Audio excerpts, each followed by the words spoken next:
Hey guys, it's Sophie, and today I have my March and April favorites to share with you guys. I'm really liking doing this as a bi-monthly format because after 1 month I just don't have enough to talk about. So yeah, I think this works pretty well so far. So I've got some beauty items, fashion items, home and lifestyle, and then some movies to talk about at the end. So let's get right into it. So kicking things off with beauty items.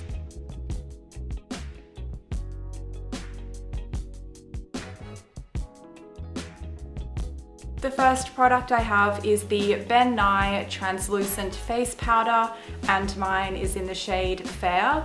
I discovered this product because I was on the hunt for a new loose setting powder. The one that I've been using previously was a higher end brand and it was just way too expensive to keep repurchasing, especially considering how quickly I go through these powders. I use a lot of them. What I love about this product is that the texture is so fine and soft. It's such a good quality product, but it's not insanely expensive. Because the shade does have some pigmentation, it kind of adds color to my foundation, making it appear a little bit darker, which is not ideal. I think it's just because I'm very, very pale as well. So if you are fair-skinned like me, I would recommend that you pick up the colorless white powder of this, but otherwise this is an awesome product. So recently I've been on the hunt for a new full coverage concealer. The one that I've been using previously, I just finally had to accept that it was too dark for my skin tone. So I did some research, and what I ended up discovering was the Hard Candy Glamoflauge concealer. I picked mine up off eBay in the shade Ultra Light, which is the lightest shade you can get. In the reviews, a lot of people were saying that this concealer is really good for people with fair skin because their shades go very, very light, and they weren't lying. This is a really nice fair concealer. I was thrilled to find that this actually matched my skin really well. It is super full coverage and just a little bit goes a long way. It's really good at covering any active breakouts, so any redness, and it's also quite good at covering hyperpigmentation and just any other imperfections like that.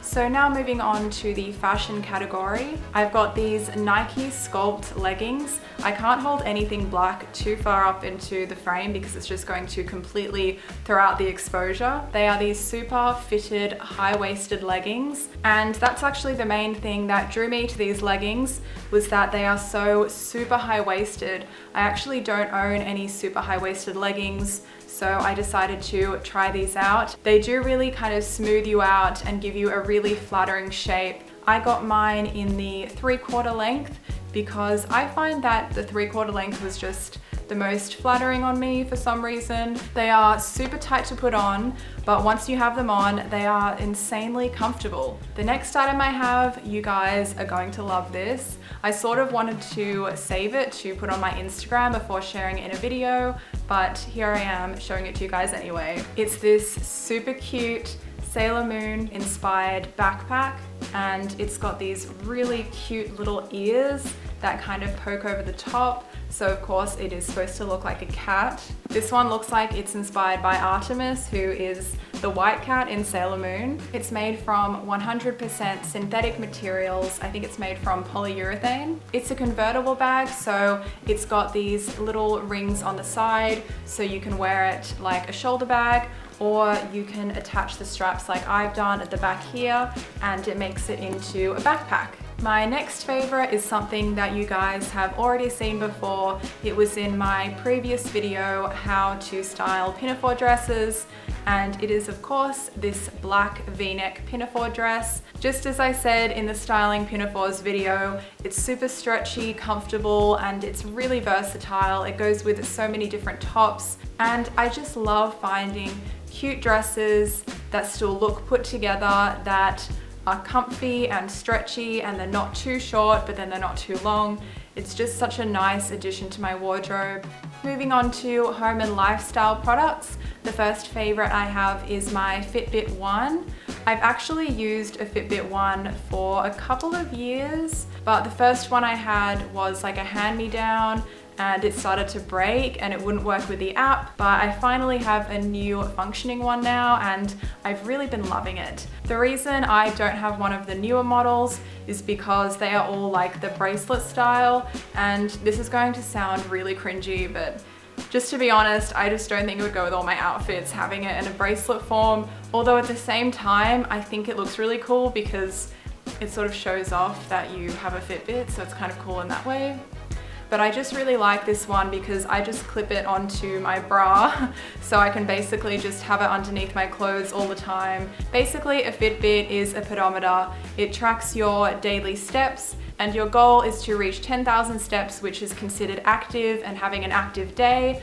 And that is the amount that is recommended by the World Health Organization, I think. Basically, if you don't have a Fitbit, this is all stuff that you can like look up if you're interested in getting one. So yeah, I just think having a Fitbit is good motivation to just stay active and try and walk more, because that's really what it's all about. It's just staying active and getting your steps in. My next favorite are these gorgeous Disney prints from Etsy. They were a gift from my sister this past Christmas. These prints are designed to look like retro travel posters, but featuring places from Disney movies. So I got 4 prints altogether. I got Atlantica from The Little Mermaid, Neverland from Peter Pan, Agrabah from Aladdin, and then I also got Tatooine, which is from Star Wars. And yes, Star Wars is now technically Disney because Disney acquired Lucasfilm. So I actually can say that they are all Disney prints. So now we're going to move on to movies. I saw so many good movies this past couple of months that I'm just going to talk about movies. I'm not going to be talking about books or TV shows or anything else. The first one I'm going to talk about is The Witch. Now, this is one of those movies that you kind of do want to go into blind, so I'm not going to give you guys any details about the plot. Basically, it's about a family and it's set in the 17th century. And scary stuff happens. It's a very unique type of scary that's quite hard to come by in horror films. You'll feel very, very uncomfortable, very disturbed, and very unsettled. And I think that's really awesome. I can't imagine there'll be any horror movie to surpass The Witch this year because it was absolutely amazing. If you like horror like I do, you have to check this out ASAP. If you can see it in cinemas, it will be even better. I also saw the movie 10 Cloverfield Lane. This movie was so different from what I expected. I'm not going to say anything about the plot, so don't worry. And I can't really describe the movie to you guys without spoiling anything anyway. Maybe check out the trailer though, because I saw the trailer and the movie ended up being totally different from what I expected. It went in a totally different direction, which I think is great. I love when trailers don't spoil the movie. It's also more of a thrilling movie to compare it to something like The Witch. The Witch is extremely disturbing, and I don't think I would recommend that to people who are newbies to horror or they're scared easily. Definitely do not see The Witch.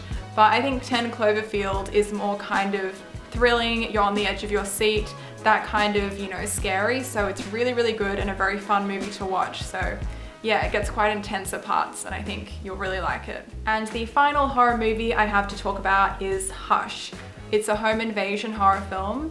And there's a part of it that makes it really unique to other horror films. It doesn't give away the plot, but if you don't want to know what that is because you want to go into this movie completely blindly, which is all good, I will put a little text thing here telling you where to skip to in the video. So what makes this movie unique is that the victim is deaf. I actually haven't seen any horror movies where the victim is deaf, and it makes it really interesting. It's also surprisingly not cliche and not annoying as a film, because sometimes after you see horror films, you're left with that feeling of like, oh, like I've seen this a million times before, it's so stupid, it's so unrealistic. But I feel like this movie just was really good and I wanted to tell people about it, so I think that's a good sign. So those are all my favorites for March and April this year. Please be sure to let me know what you guys have been loving this past couple of months down in the comment section below. I look forward to reading them. Thanks for watching and I'll see you in my next one. Bye guys!